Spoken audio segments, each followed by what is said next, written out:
ஆண்டவராகிய இயேசு கிறிஸ்துவின் தூய நாமம் மகிமைப்படுவதாக. மத்தேயு எழுதிய சுவிசேஷம் 12ஆம் அதிகாரத்தில் உள்ள வசனங்களை நாம் இப்பொழுது தியானிக்க இருக்கிறோம். அக்காலத்திலே இயேசு ஓய்வு நாளில் பயிர் வழியே போனார். அவருடைய சீஷர்கள் பசியாய் இருந்து கதிர்களை கொய்து தின்னத் தொடங்கினார்கள்.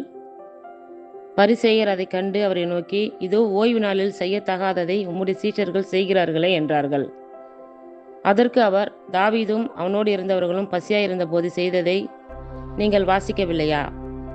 அவன் தேவனுடைய வீட்டில் பிரவேசித்து ஆசாரியர் தவிர வேறொருவனும் புசிக்கத்தகாத தேவ சமூகத்து அப்பங்களை தானும் தன்னோடு இருந்தவர்களும் புசித்தார்களே. அன்றியும் ஓய்வு நாட்களில் ஆசாரியர்கள் தேவாலயத்தில் ஓய்ந்திராமல் ஓய்வு நாளை வேலை நாளாக்கினாலும் குற்றமில்லாது இருக்கிறார்கள் என்று நீங்கள் வேதத்தில் வாசிக்கவில்லையா? தேவாலயத்திலும் பெரியவர் இங்கே இருக்கிறார் என்று உங்களுக்கு சொல்லுகிறேன். பலியை அல்ல, இரக்கத்தையே விரும்புகிறேன் என்பதின் கருத்து என்னதென்று அறிந்தீர்களானால் குற்றமில்லாதவர்களை நீங்கள் குற்றப்படுத்த மாட்டீர்கள். மனுஷகுமாரன் ஓய்வு நாளுக்கும் ஆண்டவராய் இருக்கிறார் என்றார். அவர் அவ்விடம் விட்டு போய் அவர்களுடைய ஜெப ஆலயத்தில் பிரவேசித்தார். அங்கே சூம்பின கையையுடைய மனுஷன் ஒருவன் இருந்தான். அப்பொழுது அவர் மேல் குற்றம் சாட்டும்படிக்கு, ஓய்வு நாளில் சொஸ்தமாக்குகிறது நியாயமா என்று கேட்டார்கள். அதற்கு அவர், உங்களில் எந்த மனுஷனுக்காகிலும் ஒரு ஆடு இருந்து அது ஓய்வு நாளில் குழியிலே விழுந்தால் அதை பிடித்து தூக்கிவிட மாட்டானோ? ஆட்டை பார்க்கிலும் மனுஷனானவன் எவ்வளவோ விசேஷித்திருக்கிறவன். ஆதலால் ஓய்வு நாளிலே நன்மை செய்வது நியாயம்தான் என்று சொன்னார். பின்பு அந்த மனுஷனை நோக்கி, உன் கையை நீட்டு என்றார். அவன் நீட்டினான். அது மறு கையை போல் சொஸ்தமாயிற்று. அப்பொழுது பரிசேயர் வெளியே போய் அவரை கொலை செய்யும்படி அவருக்கு விரோதமாய் ஆலோசனை பண்ணினார்கள். இயேசு அதை அறிந்து அவ்விடம் விட்டு விலகி போனார். திரளான ஜனங்கள் அவருக்கு பின் சென்றார்கள். அவர்கள் எல்லாரையும் அவர் சொஸ்தமாக்கி தம்மை பிரசித்தம் பண்ணாதபடி அவர்களுக்கு கண்டிப்பாய் கட்டளையிட்டார். ஏசாயா தீர்க்கதரிசியால் உரைக்கப்பட்டது நிறைவேறும்படி இப்படி நடந்தது. அவன் உரைத்ததாவது, இதோ நான் தெரிந்து கொண்ட என்னுடைய தாசன், என் ஆத்துமாவுக்கு பிரியமாயிருக்கிற என்னுடைய நேசன். என் ஆவியை அவர் மேல் அமர பண்ணுவேன். அவர் புறஜாதியாருக்கு நியாயத்தை அறிவிப்பார். வாக்குவாதம் செய்யவும் மாட்டார், கூக்குரலிடவும் மாட்டார். அவருடைய சத்தத்தை ஒருவனும் வீதிகளில் கேட்பதும் இல்லை. அவர் நியாயத்திற்கு ஜெயம் கிடைக்கிற பண்ணுகிற வரைக்கும் நெறிந்த நாணலை முறிக்காமலும் மங்கி எறிகிற திரியை அணைக்காமலும் இருப்பார். அவருடைய நாமத்தின் மேல் புறஜாதியார் நம்பிக்கையாய் இருப்பார்கள் என்பதே. அப்பொழுது பிசாசு பிடித்த குருடும் ஊமையுமான ஒருவன் அவரிடத்தில் கொண்டு வரப்பட்டான். குருடும் ஊமையுமானவன் பேசவும் காணவும் தக்கதாக அவனை சொஸ்தமாக்கினார். ஜனங்கள் எல்லாரும் ஆச்சரியப்பட்டு, தாவீதின் குமாரன் இவர்தானோ என்றார்கள். பரிசேயர் அதை கேட்டு, இவன் பிசாசுகளின் தலைவனாகிய பெயல் செபுலினாலே பிசாசுகளை துரத்துகிறானே அல்லாமல் மற்றபடி அல்ல என்றார்கள். இயேசு அவர்கள் சிந்தனைகளை அறிந்து அவர்களை நோக்கி, தனக்குத்தானே விரோதமாய் பிரிந்திருக்கிற எந்த ராஜ்யமும் பாழாய்ப்போம். தனக்குத்தானே விரோதமாய் பிரிந்திருக்கிற எந்த பட்டணமும் எந்த வீடும் நிலை நிற்க மாட்டாது. சாத்தானை சாத்தான் துரைத்தினால் தனக்கு விரோதமாக தானே பிரிவினை செய்கிறதா இருக்குமே. அப்படி செய்தால் அவன் ராஜ்யம் எப்படி நிலை நிற்கும்? நான் பெயல் செபுலினாலே பிசாசுகளை துரைத்தினால் உங்கள் பிள்ளைகள் அவைகளை யாராலே துரத்துவார்கள்? ஆகையால் அவர்களே உங்களை நியாயம் தீர்க்கிறவர்களாய் இருப்பார்கள். நான் தேவனுடைய ஆவியினாலே பிசாசுகளை துரத்துகிறபடியால் தேவனுடைய ராஜ்யம் உங்களிடத்தில் வந்திருக்கிறதே. அன்றியும் பலவானை முந்தி கட்டினால் ஒழிய பலவானுடைய வீட்டுக்குள் ஒருவன் புகுந்து அவன் உடைமைகளை எப்படி கொள்ளையிடக்கூடும்?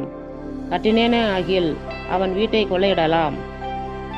என்னோடே இராதவன் எனக்கு விரோதியாய் இருக்கிறான், என்னோடே சேர்க்காதவன் சிதறடிக்கிறான். ஆதலால் நான் உங்களுக்கு சொல்லுகிறேன், எந்த பாவமும் எந்த தூஷணமும் மனுஷருக்கு மன்னிக்கப்படும், ஆவியானவருக்கு விரோதமான தூஷணமோ மனுஷருக்கு மன்னிக்கப்படுவதில்லை. எவனாகிலும் மனுஷகுமாரனுக்கு விரோதமான வார்த்தை சொன்னால் அது அவனுக்கு மன்னிக்கப்படும். எவனாகிலும் பரிசுத்த ஆவிக்கு விரோதமாக பேசினால் அது இம்மையிலும் மறுமையிலும் அவனுக்கு மன்னிக்கப்படுவதில்லை. மரம் நல்லதென்றால் அதன் கனியும் நல்லதென்று சொல்லுங்கள். மரம் கெட்டதென்றால் அதன் கனியும் கெட்டதென்று சொல்லுங்கள். மரமானது அதன் கனியினால் அறியப்படும். விரியன் பாம்பு குட்டிகளே, நீங்கள் பொல்லாதவர்களாய் இருக்க நலமானவைகளை எப்படி பேசுவீர்கள்? இருதயத்தின் நிறைவினால் வாய் பேசும். நல்ல மனுஷன் இருதயமாகிய நல்ல பொக்கிஷத்திலிருந்து நல்லவைகளை எடுத்து காட்டுகிறான். பொல்லாத மனுஷன் பொல்லாத பொக்கிஷத்திலிருந்து பொல்லாதவைகளை எடுத்து காட்டுகிறான். மனுஷர் பேசும் வீணான வார்த்தைகள் யாவையும் குறித்து நியாயந்தீர்ப்பு நாளிலே கணக்கு ஒப்புவிக்க வேண்டுமென்று உங்களுக்கு சொல்லுகிறேன். ஏனெனில் என் வார்த்தைகளினாலே நீதிமான் என்று தீர்க்கப்படுவாய், அல்லது உன் வார்த்தைகளினாலே குற்றவாளி என்று தீர்க்கப்படுவாய் என்றார். அப்பொழுது வேத பாரகரிலும் பரிசேயரிலும் சிலர் அவரை நோக்கி, போதகரே, உம்மால் ஒரு அடையாளத்தை காண விரும்புகிறோம் என்றார்கள். அவர்களுக்கு அவர் பிரதி உத்தரமாக, இந்த பொல்லாத விபச்சார சந்ததியார் அடையாளத்தை தேடுகிறார்கள். ஆனாலும் யோனா தீர்க்கதரிசியின் அடையாளமே அன்றி வேறே அடையாளம் இவர்களுக்கு கொடுக்கப்படுவதில்லை. யோனா இரவும் பகலும் 3 நாள் ஒரு பெரிய மீனின் வயிற்றில் இருந்தது போல மனுஷகுமாரனும் இரவும் பகலும் 3 நாள் பூமியின் இருதயத்தில் இருப்பார். யோனாவின் பிரசங்கத்தை கேட்டு நினிவே பட்டணத்தார் மனம் திரும்பினார்கள். இதோ, யோனாவிலும் பெரியவர் இங்கே இருக்கிறார்.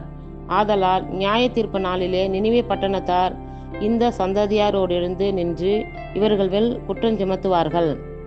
தென் தேசத்து ராஜஸ்ரீ பூமியின் எல்லைகளிலிருந்து சாலமோனுடைய ஞானத்தை கேட்க வந்தாள். இதோ, சாலமோனிலும் பெரியவர் இங்கே இருக்கிறார்.